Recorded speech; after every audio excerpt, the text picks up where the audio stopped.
What's up? It's me. So this is going to be more of like a vlog kind of thing, a progress report.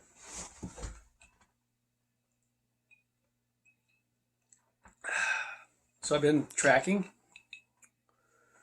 trying to get my music ready so that pretty much where I'm at. Today's the 3rd of July.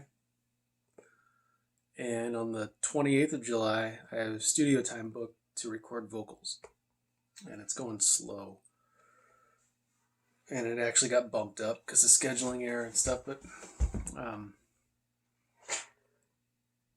so I am really not feeling well prepared. There's a couple things working against me.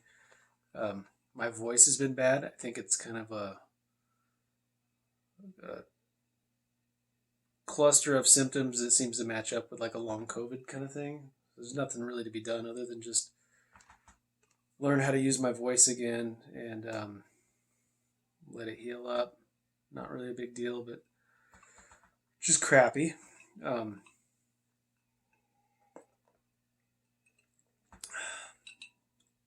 and my voice was getting pretty good.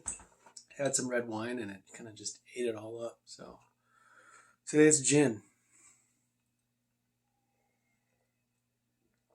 I don't really drink that much, but whatever.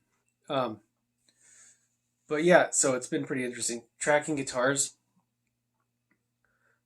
I'm a decent player, but I haven't played at a pro level for any length of time. I haven't toured anything like that. So um, my ability to just come in and deliver a track on command isn't there. So what I find is like I can get a pretty good idea of what I want, what I want it to sound like. I can get it to sound good, but my weak link right now is playing perfectly in time all the time. And in the format that I decided to record in, kind of like a power trio thing, if you make a mistake, it's really going to be prominent because there's a lot of weight resting on each component, the drums, which fortunately for me in this case, are virtual, so I programmed them and they're done. The bass, it's kind of like, I would say I got the bass to about 85, 90%. The nice thing about the bass is it's done on a DI, so as long as it's in time, which I'm calling it good enough, hopefully I can do something to salvage the way it sounds and the EQ and the tone and all that stuff. The guitar, I'm committing it. So I've made decisions. I have to stick to them. That's going to be the guitar played through the amp in the tone that I want. And there's not much I can do to go fix it. And so I've been tracking. I've been pretty happy with the last iteration of tracks in terms of tone. I'm not happy with most of the parts. I think are good. Some of the parts, like the, I don't think it's there. I don't think, and really what I'm discovering is I may not get there. I may not get to where I want to be.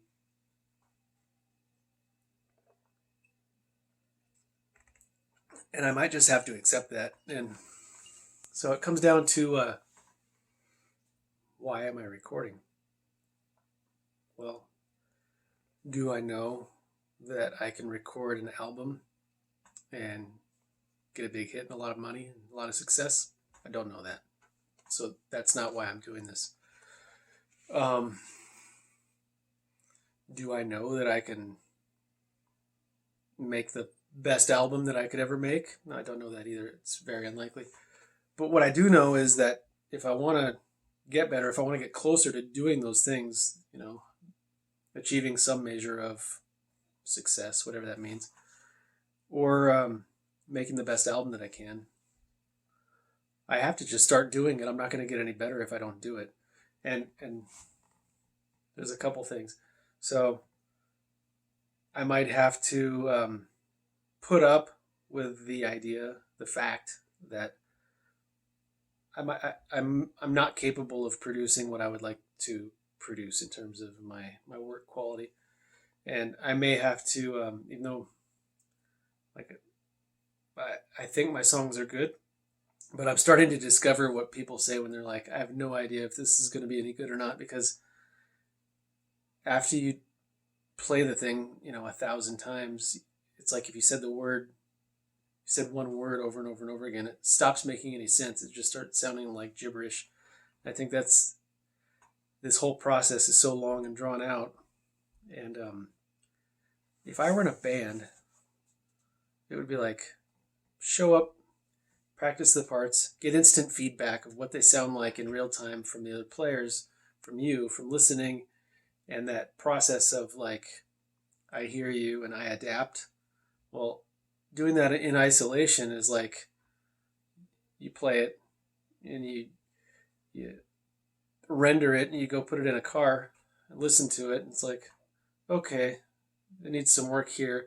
You try to retain that idea, bring it back, and perform according to that. And it's like what could be just an intuitive process is now like mutilated by overthinking and getting the analysis wrong and all the distortion of the idea of the impulse that happens in the meantime.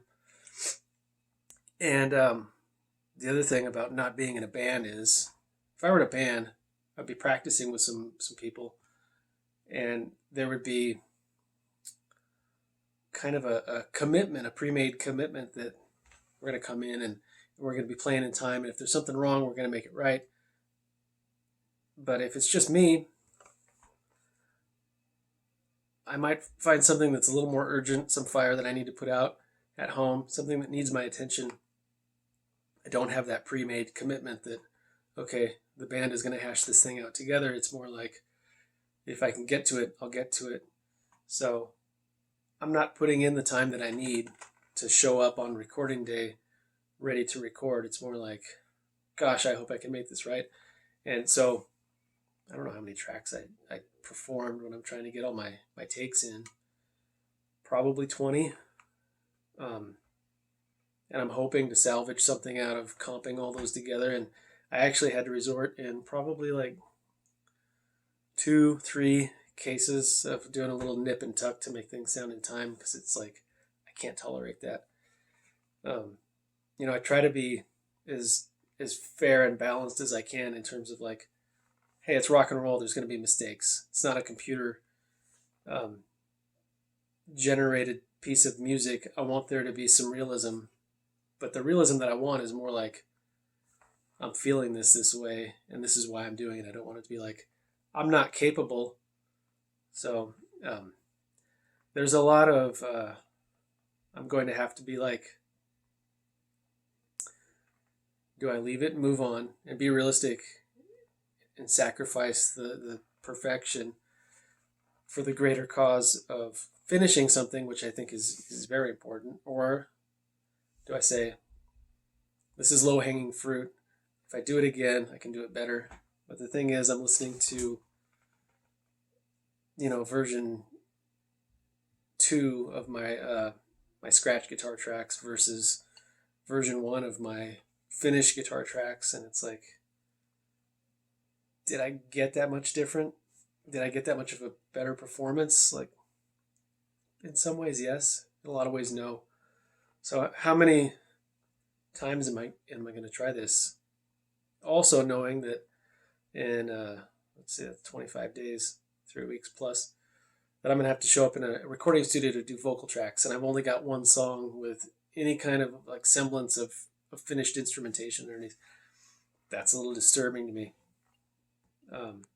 So probably just going to have to move on to my other tracks, the 9 other ones that I have.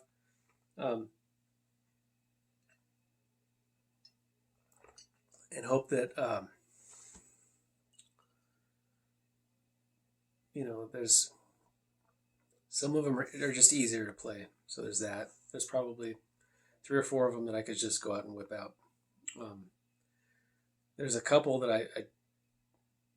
I think are either hard enough or kind of